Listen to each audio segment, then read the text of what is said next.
it was not a colonization. Phoenicians didn't come here to colonize. Phoenicians came to the West to trade. So they were not, actually the only colony that we can call colony in the West is Carthage in the first place, and Ibiza in the second place. Carthage, I mean, taking into consideration that Carthage, they arrived to a territory, they control the territory, and they brought all the institutions that they had in the Levant to that territory. This is something that we don't see in the West, in the rest of the areas. If you see, there's no palaces, there's no army, nothing more than temples. And we shouldn't forget what is the role of the temple in trade and traders and workmen. It's also important to understand that this Phoenician or Levantine presence in the Mediterranean respond to different circumstances, each one depending on the particular region. So if we try to find an homogeneous phenomenon, we are going to get lost, and we will reach an cul-de-sac, let's say. So we should rather focus in the different regions, trying to understand what happened there. It's also important to consider that not all the settlements, not all the enclaves were founded at the same time. And we also have to pick what was the origin of those enclaves. Either were from people coming directly from the Levant, or they were enclaves of second generation enclaves, founded by people that were already in the West. So, in point of fact, in the second half of the 8th century, in the 7th century, it makes no sense to talk about Phoenicians in the West. We have to talk about Phoenicians of the West, or Western Phoenicians, that were actually locals. Well, now with the latest DNA results, it turns out that there are no Phoenicians in the Phoenician settlements, but this is another story. But it makes a lot of sense in what I'm saying. So here you have more or less a very synthetic and very simple scheme of what is the different stages of the presence. So we started with the commercial expansion, first in the Eastern Mediterranean, all over, Cilicia, Egypt, Cyprus, Aegean. That's something that happened in a very particular geopolitical situation. We will talk about that later. Later, we have the first contacts in the West, Central and Western Mediterranean. In those contexts, we have to consider also something, a figure that nobody considers, which is the middlemen, intermediaries. So people that were with one foot in different regions, and helped to introduce those people coming from the East to the new regions. Later, we had the first commercial enclaves that started to be commercial trade offices that became something bigger because those enclaves became like commercial hubs, attracting people, attracting economical activity. Those became bigger, and they started to have autonomous economical activities, for themselves. In a moment when it was not worth to bring the things from the Levant, they had to produce them themselves because it was cheaper. And they were also seeking other commercial opportunities. We have also to think, Phoenicians, the Levantine people, are commercials. So they know how to trade, and they adapt themselves to every circumstances. Very well, even now, they are very good at managing. The settlements later happened in the middle decades of the 8th century. Carthage explodes, and you have all the generation of settlements all over the Mediterranean. In the south, in Cadiz, Cerro del Villar, Toscanos, in Sicily, Mozia, and Sardinia, Cornicarios, and in San Antioco, etc., etc. Those cities evolved until the Punic expansion in the 5th century, when things changed, probably with the competition with the Greeks. So we can start to talk about more an imperial situation, no, on the part of the Carthaginians. But we are going to focus probably in the first and the second point here. So what is the earliest evidence of Phoenician presence in the West? So for that, we think we should start by thinking or considering what we're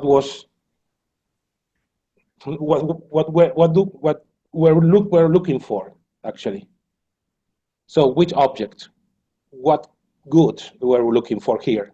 What was profitable enough to go to the other side of the Mediterranean? So also, which are the settlements, the places, the sites that are showing that first contacts? Which regions, or which are the settlements that are representing the first settlements when those commercial hubs started to be bigger and they started to have an activity?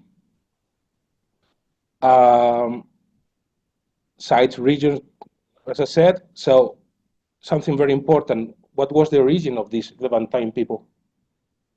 Normally, Tyre is considered the mother of all the phenomenon, but even people working in Tyre are convinced that it's not the case. The Levant is very big. And even though we have like problems in understanding what happened in different regions, particularly in North Syria, we know almost nothing of this period of the Iron Age. There are other settlements that could have a presence and a relevance, a role in this phenomenon. And not only the Levant, we have to consider Cyprus, and we have to consider the Aegean, we have to consider even Egypt at this stage. When it happened, why? As I said before, what were they looking for? And what is profitable enough to go there? Because it's a lot, it's a long way to get to Huelva, for instance, or to go to Sardinia. And again, what is the nature of that phenomenon? It was colonization, which is not, in my opinion. If there were more trade activities that became something different later on. So the first question is easy. They were looking metals. Particularly, they were looking silver, copper, tin. Here we have two examples. The first one is this silver hoard from Tel Dor in northern Palestine. They did the analysis, and it turned out that they have silver from Sardinia and even from the Iberian Peninsula. They date that particular hoard in the 10th century, which I have my doubts for some reasons, particularly because this hoard was published by Stern, Professor Stern, the first time, and he followed the conventional biblical archaeology, which dates everything older, normally older than the non-conventional, the revisionist position of the chronology. So in my opinion, from this form, it should be 9th century. It's Iron Age 2A, and I dated Iron Age 2A in the 9th century, not in the 10th century like they do, because they have their own historical correlations, which I don't want to go into that now. The second is Santimbenia, is the one of the copper hoards of Santimbenia in Sardinia, a very important site for what I'm going to say. So when we come to to try to handle all the information that we have, the first thing that you see is that we are managing a Gordian knot. We have so much information from so many places and with so many interpretations that at the end is a complete bundle that is very difficult to how do you say in English, to untie. So, because we have written sources that come from the Levant and from the West. Most of them, they are not contemporary. That is also very important. We have sequences. We have the Levantine sequence, we have the Cypriot sequence, we have the Greek sequence, we have the West sequence, the proto-history, the prehistorian sequences, and how you combine all of them.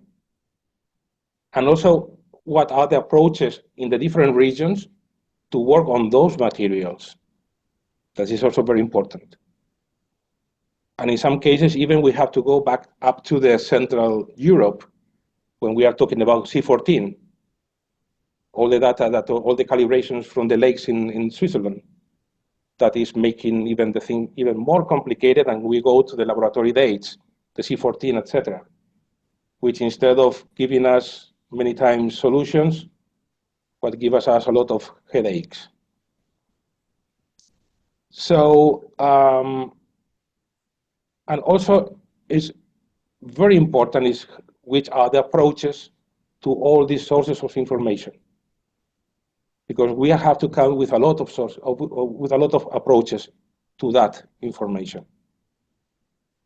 And also we have to handle with a lot of chronologies, because the Levantine chronology is not, we have different chronologies in the Levant that are sometimes not compatible with the Cypriot one, with the Greek one, with the Egyptian one, and in the West, yeah, is completely, the thing becomes very, very complicated.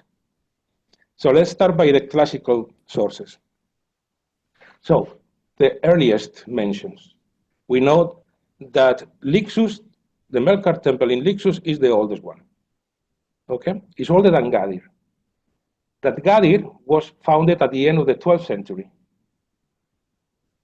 And Utica is a Sidonian foundation, also at the end of the 12th century. Okay, obviously, in a time when the Phoenicians were not still Phoenicians, or we cannot consider Phoenicians still, I mean, it's very difficult. I mean, they had enough mess in the Levant to go to the West. So all these sources are almost mythological and are uncertain. So we have the first layer of dates, 12th century. We have the second one, which is the 10th century, the famous Tarshish ships of Solomon and Hiram. Even the stela of Dora, the first row, some scholars read Tarshish, some others not. So these first contacts, or the trade with the Tarshish ships, that we have to see if Tarshish is Tartessos or not. Probably is not, but well. It probably, even if Hiram is actually not Hiram, is another Tyrian king, probably Itobaal, but this is another story. So we have 12th century, we have 10th century for these first contacts.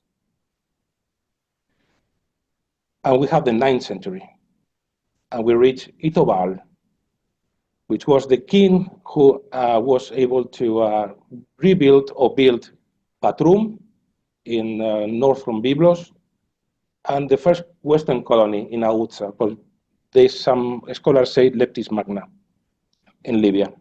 It's not clear. Patrum is very important because it's a city that is in Biblian territory. It's in the north of what we can call the actual Phoenicia.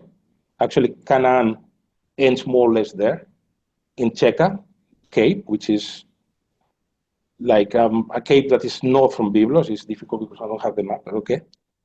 And the importance of Patrum is not only the harbor of Patrum, it's because it has direct access to the forest of Duma. that at the time were one of the most important forests for cedars in the Levant. Actually, north from Duma in Share is the only place in that region, in that part of the country, where still you can find cedars. So the importance of Otrun was more related with what happens in the mountains than what happened in the sea. So, and again, I also have my impression that given that all the mythical aura that Solomon has, as probably not a creation, but yes, a way to look for a past by the biblical writers, looking for a king that could match what Solomon was supposed to be. Probably Hiram actually is Itobal, not Hiram itself. Because Hiram, we know that he was important, and Tyre at the time was important, as we will see later. So we are talking about the first half of the 9th century, more or less. So considering the materials, first we are going to talk about the isolated finds, and we have, of course, the metal hoard of La Ría de Huelva, with all the weapons, helmet they have, and the most important, and people is stressing that thing, is this fibula here, this elbow fibula here, that in some places in the east are dated in the 10th century. The problem that there are contexts that are later than that the chronology of these fibulas is not so clear, but okay, I don't want to bring you to that problem. And as you see, the C14 dates that come from the wood in the shafts of the spears. One of the C14 dates is in the 10th century. Okay, the problem of this 10th century date is that the Rio de Huelva is so polluted that we have to take this date with care. Also, Selinuntes Reshef in Sicily, Professor Helga Seden at the time, he proposed late Bronze Age models for this figurine. Well, a figurine is a figurine. No, it's a figurine, it's a figurine, something like that. So for this sculpture. Okay, the problem in the Levant is that the iconography continues into the Iron Age. So later we have the Carmonas ivories that come with models that can go up to the 10th, 9th century. The Berzocana cup, that the parallels in the east, they are trying to find parallels in the late Bronze Age or transitional to the Iron Age levels. The problem is that there are contexts in the 9th century with the same cups in the Levant. So, and the alabasters from Almuñécar, from Sexy, that are original Egyptians with scarabs, with cartouches of pharaohs of the 9th century. So these could be the isolated or the not contextualized remains that many scholars are using to drag the dates of the presence of the Phoenician presence to the 11th, 10th century. So now we are going to do it, to look for contextualized materials in 4, 5 settlements or sites that can offer us the earliest materials that I have recognized in a context. And the first one could be Kition. Kition will be the first. The temple of Kition, to Astarte, here. Do I have no ribbon? You see the arrow, no? Here? The levels that are below the first floor produce this kind of materials you see here. Those materials are clearly 9th century. The neck jars, the concentric decorations, these kind of decorations in the storage jars. Even those plates here, or this cup, even are later they give us a moment late in the 9th century. So we should consider also that this temple is supposed to be the temple from which Elisa, when she left Tyre, picked the 50 ladies that she took with her to Carthage. So this is supposed to be the temple of Astarte that she visited before going to Carthage, and founding Carthage. So as you can see here, there's the different, I don't know if at the end you can see that. We have here the different proposals for the different floors. And this will be the last one. And this one is compared with the stratigraphy of Tyre. And as I said, the materials that we see here can match the strata 9 to 6 in Tyre, which is 9th century, particularly the second half of the 9th century, middle decade, second half of the 9th century. It's what we call in Albaz, will be Albaz II. In biblical terms, will be the Iron Age, the late Iron Age 2A, let's say. So we have the first step, will be Kition. That is, I mean, leaving aside what happens in the western part of the island, Paleopaphos, that produce much older materials. For this period of time, with a settlement, this is the oldest. The second one will be Komos in Crete. This material was also re-studied by Gilboa and her collaborators recently. They tried to trace the origin of the materials, and so I'm not going to go into that now. For me, the most important part now is the sequence and the sequential moment of these materials that you can see, except for the Canaanite, except for the Canaanite jar, which is this one, which is a 14th century Canaanite jar, very nice, late Bronze Age one. For the rest, we are talking about the same moment. And very interesting, connected with a temple. So one of the elements that characterize the commercial enclaves in the West. Also for the reconstruction, I also doubt very much that the entrance of the temple had a pillar in the middle, which is completely unusual for Semitic standards, but okay, but I mean, I'm not going to go into that. Important is that you have the temple with the rectangular plan. We have the betils, the altar with the betils here. Materials that are connected to that, which, as I said, will be more or less the same time as we saw in Kition, in the levels pre-temple of Kition. The third one will be Utica. And with Utica, we have a problem. Even though Utica is supposed to be one of the earliest settlements or enclaves or places where Phoenicians were, the material is later than that. It's much late. It's a bit later than what we have seen in Kition, we have seen in Komos, and we will see in other places. So in my opinion, I mean, they didn't reach the base, the lower levels, but what they reach by now is very late 9th, maybe, early 8th. Late 9th, okay, more or less. So it's, sequentially speaking, is older than what is later than what we had seen before. But we have a surprise, which is Santimenia. Santimenia, as you can see, as you probably know, is here in the northwest part of Sardinia. What had missed Marco Rendeli described as the Piazza del Mercato, the marketplace, market square,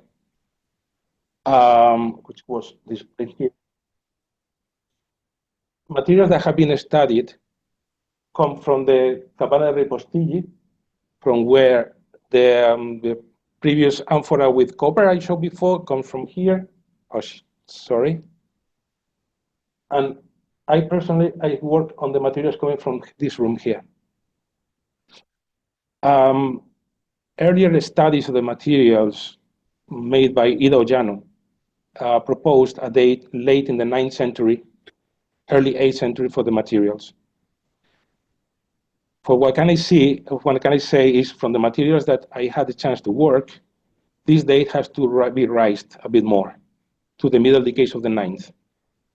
It's a deposit where includes materials that come from the 9th century and the 8th century. They correspond to a leveling phase of the settlement that create new floors. I mean, you have the first plan, they raise floors, and they create another plan with a reuse of the spaces. And in that materials that were included there, we have materials that are pretty old. This, again, the ones you can see here. This one corresponds to this. It's the typical neck ridge jack of the 9th century. This one is a rim of the trefoil decanters, the typical one with the long necks of the 9th century. And we have a rounded base deeper that corresponds to this kind here. So we are still in the same sequential moment, more or less. So Tyre 9-6, Albas 2, etc. And also, it's important that in the Cabana Ripostigli, this skyphos was found. This skyphos is the type 5 from Kesley, and it appears in Cyprus and in the Levant in context of the same period. So everything more or less makes sense. So we are still in the same sequential frame, more or less. So we jump to the Iberian Peninsula, and the first one is El Cortijo de San Isidro in Malaga, connected to La Rebanadilla site, which is the first Malaga, let's say. We have the first Malaga, which is Rebanadilla, second El Cerro del Villar, the third is Malaga. This is in the mouth of the river. The colleagues that are working on this material, they're working still on that, but this one is public. I mean, this is an exhibition in the museum, so that's why I'm using it. And they know, so it's not a problem. But it's an exhibition in the museum. So this comes from a tomb, and I'm not going to talk about that tomb, but this material corresponds to the same moment, and also with parallels in Albas. It's not the same type, but it's the same decoration type. So we are still, again, in the same sequential frame, Tyre 9-6, so Albas 2. So it's still the same sequential frame. And we end up with Huelva, which is the jewel of the crown, is where we are supposed to have the oldest material. It's important to stress that this material comes from descontextualized layers. Actually, they were recovered from a dump. But the original stratum, it was a layer. It was a layer without architecture. It was a sediment. So probably mixed up a lot of things in there. Fernandez de Canales and his team, they did a wonderful job here in their publication. So, I mean, in terms of typology and recognition and parallels, it's an excellent job, and they did an excellent job. But we have some discrepancies in the chronology. They tend to connect this context, this material, with Solomon and Tarshish. So 10th century, which is, in my opinion, is not. Actually, you have the bichrome decoration. Oh, geez. You have the bichrome decoration. Yeah. You have something similar to what we saw, for example, in Kition, this kind of neck ridge jack here, and also. No, this one here, yes. We saw that this very jack in Kition. We saw that in Santimbenia, and we have it here again. So, but in my opinion, most most of the material that is here is even a bit later than what we have seen before, sequentially speaking. But we can say is all the oldest material. For example, there are some types that didn't occur here. For example, pilgrim flasks, they don't have. It's very important. A pilgrim flask is one of the forms. I don't have an image here. I'm sorry. It's one of the forms that represent the early Iron Age in the Levant. They don't have the beer jacks, for example. This is also an old form that is not here represented. But they have, for instance, they have the square cut ring jacks like this one here, but it's a bit later. We will see some examples later in context. So this material produced some dates, some C14 dates, that some of them, they go into the 10th, but most of them, they go into the 9th century as well. Again, we have to take these C14 dates with a lot of care because of the context, because of the circumstances of the recovery of these materials. So, if we want to talk about the sequence, this is the stratigraphy of Tyre. Obviously, in Tyre, you have not represented all the sequence. You have all the Iron Age, but not all the sequence. So they are hiatuses. They are sequential moments that are not represented. So the idea of one stratum ends here and the next one is just the next one, no, it's not, doesn't work. Actually, it doesn't work anywhere. I mean, I don't know any site that had represented all the sequence in that. There's not. Well, probably one, Megiddo. We will talk about that later. But it's not common. So we also have to consider the possibility of hiatuses, of sequential moments that are not represented. But broadly speaking, in red is what you have here, what corresponds the materials that it has seen in the West, in Kition, in Comos, in Santimbenia, in Rebanadilla, or even in Huelva. And particularly, I would say from here to the end. Why? Because this stratum here is black on red, which is a particular Cypriot wear that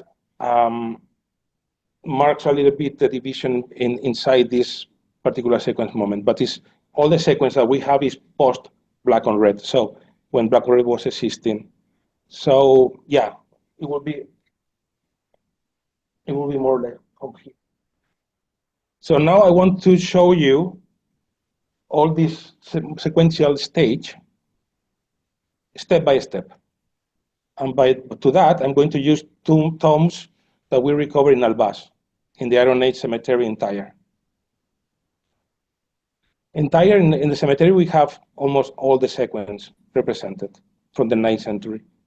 Yeah, because there we have tombs, and the tombs are like snapshots in a particular moment of the sequence that we can order.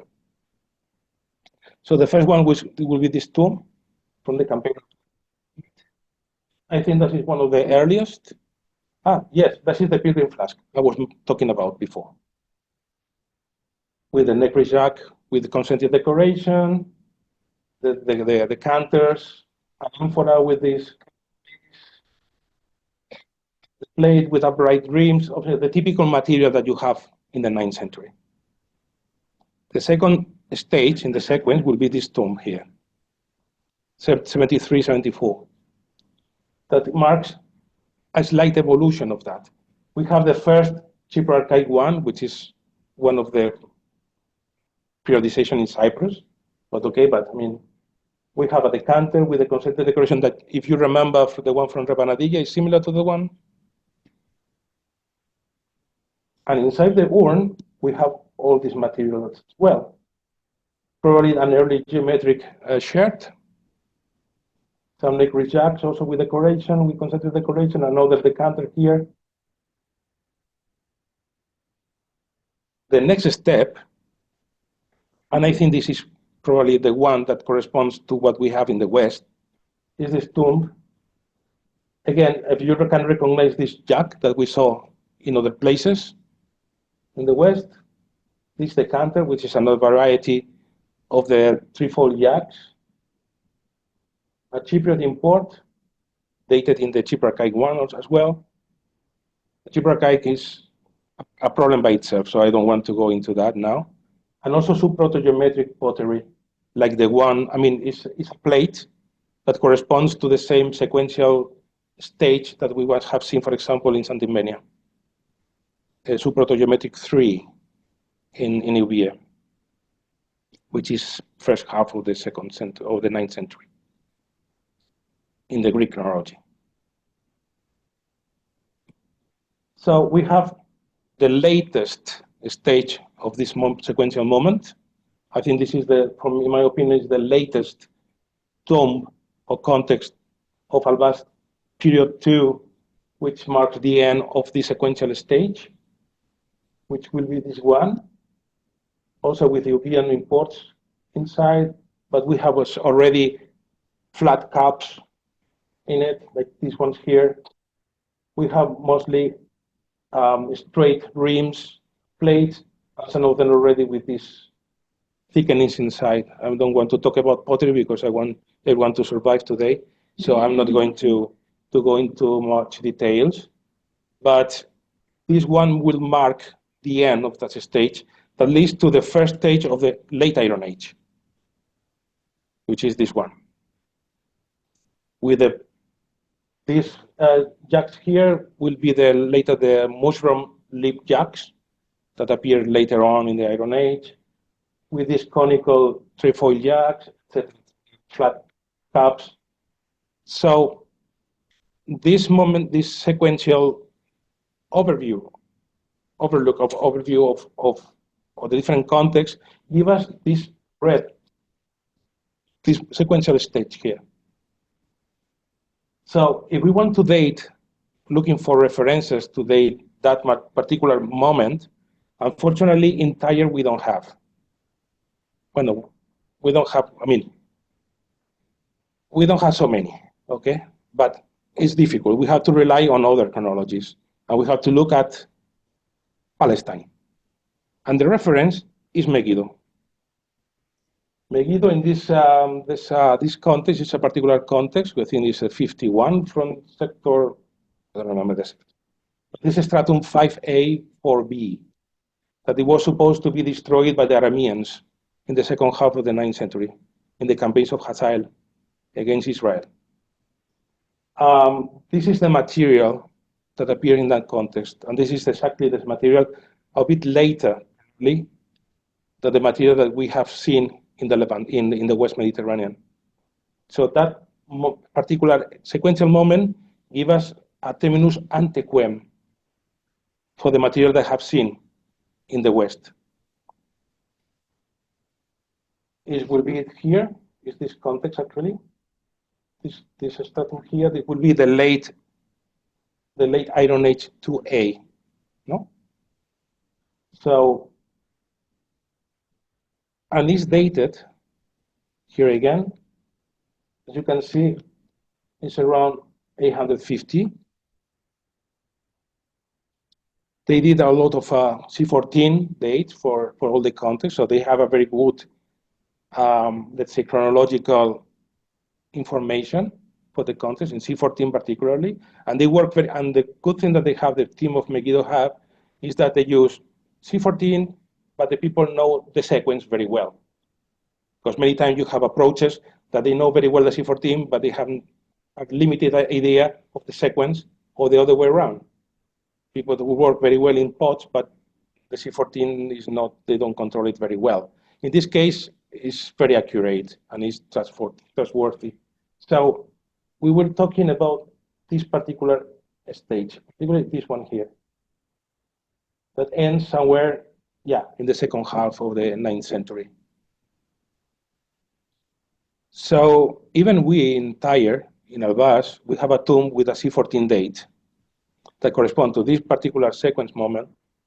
The problem that we have is that, as you can see, the C14 date covers all the 9th century, but the biggest peak is in the second half of the 9th century.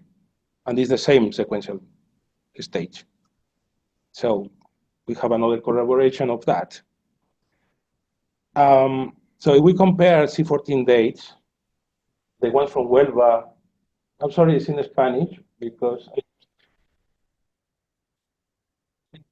you have different contexts ordered in, again, in sequential, Jesus Christ. It doesn't want to be shown. C14 is always elusive. So again, so we have, it's a joke. So we have door at the beginning, so they're organized by sequence, from the oldest to the newest, to compare with the Huelva thing. And as you can see, we are talking about the second half of the 9th century all again. And even if we consider the dates in the West, included La Rebanadilla, it's somewhere down there in the middle.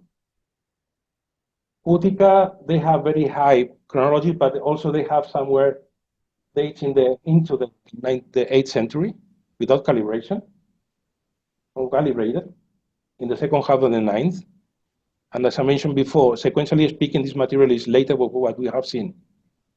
Actually, this material, if I have to compare with something, it will be with the last tomb that I showed you before from Albaz. The one that I said that was represented the last stage of Albaz. That will be in my opinion, this is the moment. So now we are going to go to the Levant. And what happens in the Levant in the 9th century? In the 9th century, we have an equilibrium. I mean, the Levant was a very, very active region. We have different big powers, particularly in Syria. First, it was Hama in the first half of the 9th century. Later was Aram, Damascus in the second half of the 9th century. And Assyrians trying to get into the Levant, but they were blocked, even though they succeed to go, but they didn't expand into the Levant until later.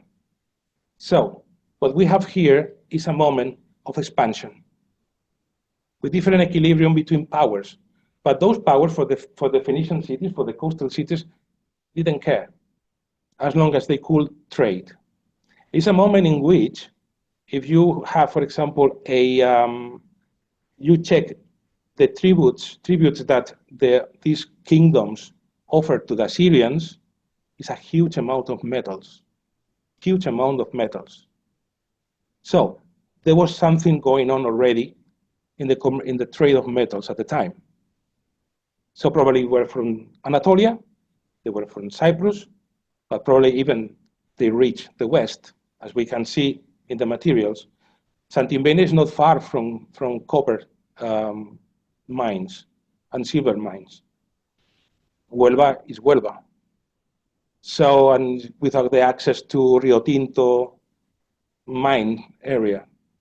So probably what we have seen here is a moment in which we have proof that there are a trade in metals in the Mediterranean, a very important trade in metals in the Mediterranean.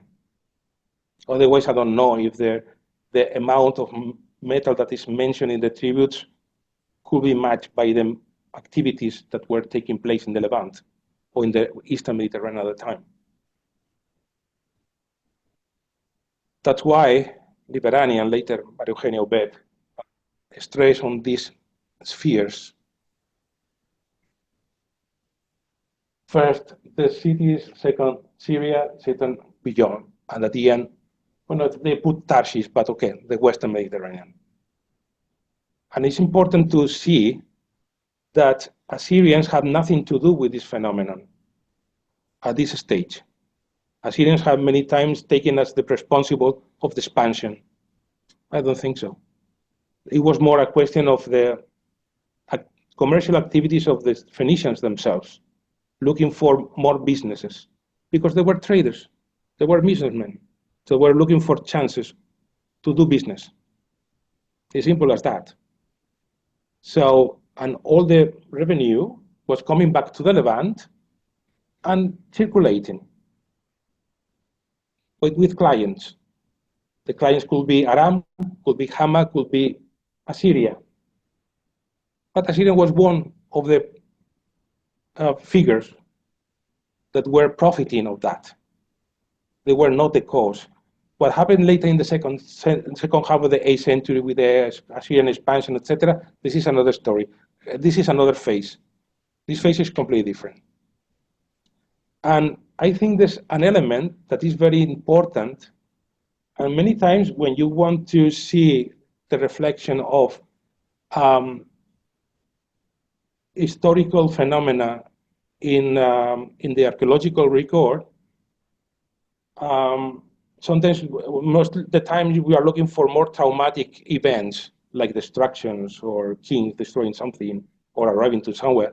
But it's most difficult to see how society and social evolution and context were like absorbing those activities.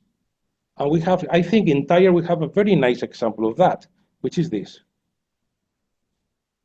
This is the evolution of the iron of the red slip in Tyre. From the beginning of the Iron Age to the end of the Iron Age. As you can see, the peak of the production of the presence of red slip wares starts where? In 10.1 until 5. So we are covering all this sequential stage. We have to remember that these red slip wares are imitating metallic vessels. Metallic vessels were reserved for the elites, kings, and aristocracy. But they were imitated in pottery by using, the terminology is skeuomorphism,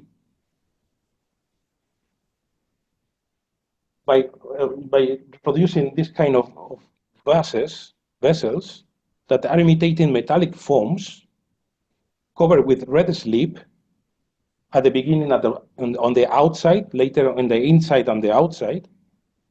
So particularly in the places that you can see the red slip. So you can, and they're burnished, so they're shining.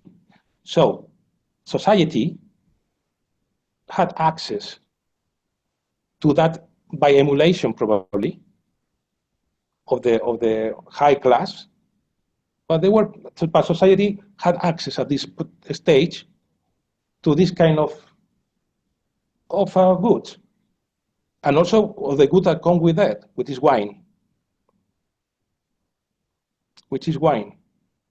So I don't know if we can say that Tyre, at this particular time, were swimming in abundance, and abundance for everyone. But you can see that society was profiting of this as well, by using this kind of vessels. And also from Albaz, we have another example, and very interesting one, which is the presence of imports. Imports is an element that is expensier than the local wares, obviously, because you had to bring them from somewhere. They come from through trade.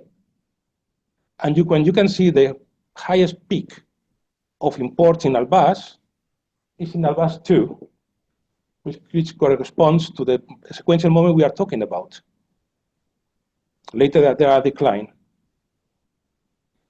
And this is combined Tyre and Albaz, all the imports combined, but also you can see it in the origin of the imports, by the Cypriot and the Greek, compared in Albaz and in Tyre. In Tyre, I'm using Bikai's data. Our data from Tyre is still, we are still working on that. But what we have matches very well what Bikai saw. So, I mean, the data is reliable, let's say. And you can see also in Albaz 2, the peak of the imports. That means that the people, at that time, they had the chance, the access to imports. So they could afford imports. And Albas is a cemetery that is not particularly rich. It was for middle class, if you want. We have no monumental tombs. They were all pits with the urns inside, that's all. They are nothing construct. They are not architecture, nothing, hypogean, there's nothing. So we're common people, let's say. And even though they wanted to bury the remains of their deceased person in imported urns, that at the end of the day is the final home for them, no? Something that is more prestigious, no? And also, we can go from the east to the west and try to see when the pottery production started in the west. This is also very important. Not all the pottery production started in the west at the same time, but we have some hints that point when and where. These are the products, the main forms in the Iberian Peninsula, the Phoenician main forms. And we're going to focus in the storage yard, which is very important because it's the container for trade. So marking that is the moment when they are producing containers for goods that are produced in the Iberian Peninsula for their own commerce circuits. And that moment, one of the best candidates is again the same sequential moment, the second half of the 9th century, when this type, which is this type, is the prototype for the Iberian, the amphorate that is produced in the Iberian Peninsula. The one from Carthage is different, the origin is different. But it's one of the possible prototypes in that particular sequential moment. So again, we can see that not only the Phoenicians were creating enclaves and they're trading and they sending the metals there. Also in the second half of the 9th century, they started to have their own activities. They were autonomous regarding the East. So we have the first Phoenicians of the West, not the first Phoenicians in the West. That were people that were locals in the West. And probably they saw someone coming from Tyre or from Biblo and said, okay, I mean, you're my cousin, but you live there, I live here. So with that, I think I'm going to finish. So some conclusions. First, we see a disconnection between the classical written sources with the archaeological record, at least for the 12th and the 10th century. For the 9th century is different. Probably in the 9th century existed. Second, there are an initial occupation or presence in the 9th century, particularly in the middle decades of the 9th century, or if not in the second half of it. This sequence in the West is supported by Levantine information. Is contextualized in a moment of political and economical expansion in the Levant. I mean, they were not obliged by the Assyrians. They did it because they wanted to look for new business opportunities. For example, you know that most of the written sources that talk about the presence of the Phoenicians in the West come from the Roman authors. Digging in Tyre, we had an element that explained a lot. The site where we are working, the Romans leveled up all the Iron Age Hellenist and all the Persian and Hellenistic and Persian levels completely, and built a monumental city on top.